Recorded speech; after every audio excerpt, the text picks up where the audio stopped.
बिस्मिल्लाहिर्रहमानिर्रहीम। अस्सलाम वालेकुम। तमाम दोस्तों ਨੂੰ ਰੈਕਸ ਕਿਚਨ ਵਿੱਚ ਖੁਸ਼ ਆਮਦੀਦ। ਜਿਨ੍ਹਾਂ ਦੋਸਤਾਂ ਨੇ ਮੇਰੇ ਚੈਨਲ ਨੂੰ ਸਬਸਕ੍ਰਾਈਬ ਨਹੀਂ ਕੀਤਾ ਤੇ ਉਹ ਸਬਸਕ੍ਰਾਈਬ ਕਰ ਲੈਣ, ਨਾਲੇ ਨਾਲ ਘੰਟੀ ਵਾਲੇ ਬਟਨ ਨੂੰ ਵੀ ਦਬਾ ਦੇਣ ਤਾਂ ਕਿ ਸਭ ਤੋਂ ਪਹਿਲਾਂ ਤੁਹਾਡੇ ਕੋਲ ਮੇਰੀ ਆਉਣ ਵਾਲੀ ਵੀਡੀਓ ਦੀ ਇਤਲਾਹ ਹੋ ਜਾਏ। ਅੱਜ ਅਸੀਂ ਕ੍ਰਿਸਪੀ फ्राइड चिकन बनाने लगे हैं। बड़ा खस्ता और बड़ा टेस्टी बनता है। रेस्टोरेंट तो तुसी अक्सर खादा होएगा। ये पहले मरले च असी चिकन नूं मैरीनेट करके 4 ਤੋਂ 5 घंटे वास्ते रखांगे। मैं 5 लैग पीस लाए आ। ये 1 चम्मच सिरका, आधी चम्मच लहसुन पाउडर, आधी चम्मच अदरक पाउडर, आधी चम्मच सफ़ेद मिर्च, आधी चम्मच काली मिर्च, आधी चम्मच लाल मिर्च ते आधी चम्मच नमक,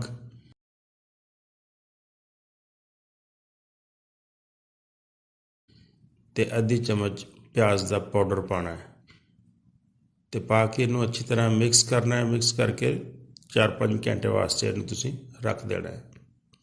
प्याज पाउडर अगर तुहानू ना मिले तो ज़रूरी नहीं, तुसी इनू मिस भी कर सकते हो। इस तो बाद असी अगला मरला शुरू करते हैं। ये असी मैदे वाली मैरीनेशन बनावांगे। सब तो पहले असी 4 चम्मच कॉर्नफ्लोर दे ते 4 चम्मच मैदे दे शामिल करके ते ये बाकी मसाले पाने हैं।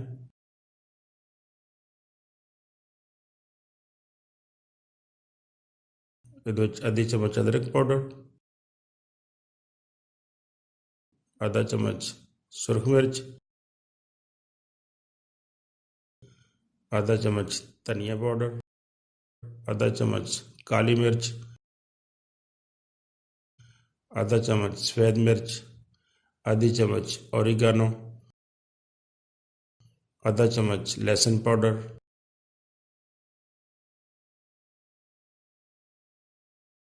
आधा चम्मच नमक ते चमची का चौथा हिस्सा इलायची पाउडर शामिल करना है। ते उस तो बाद 3 चम्मच ब्रैड क्रम्स के भी पाने हैं।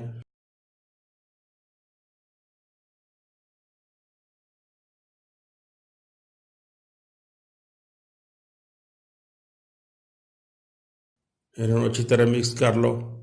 साड़ी ये कोटिंग भी तैयार हो गई। हुण अगले मरले विच असी अंडियां की मैरीनेशन तैयार करनी है। इस तो बाद असी 3 अंडे लेने हैं। ये 3 चम्मच चिली सास थे,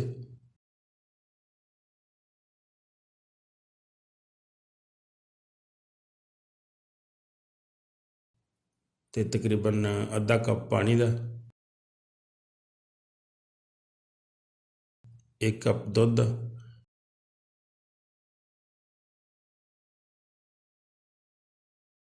आधी चम्मच नमक शामिल करके इन्हू अच्छी तरह मिक्स करना है।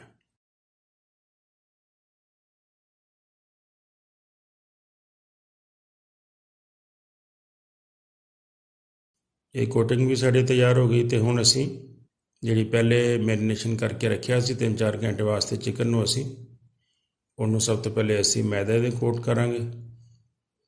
फिर असी अंडियां वाली कोटिंग लगावांगे। उस तो बाद फिर मैदा लगावांगे।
ਇਸ ਤਰ੍ਹਾਂ ਹੀ ਤੁਸੀਂ ਸਾਰੇ ਪੀਸਾਂ ਨੂੰ ਕੋਟ ਕਰਕੇ ਤੇ ਰੱਖ ਲੈਣਾ।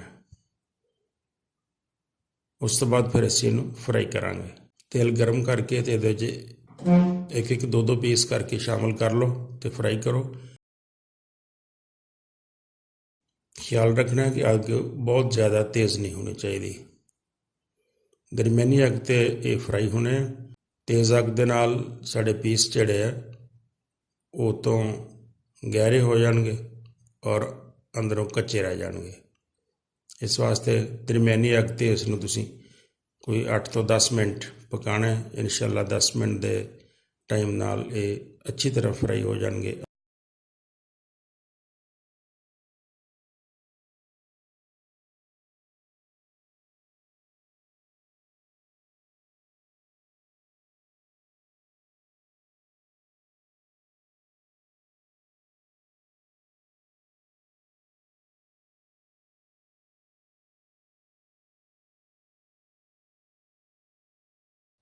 क्रिस्पी चिकन बिल्कुल तैयार हो गया। वीडियो देखने का बहुत शुक्रिया। खुदा हाफिज़।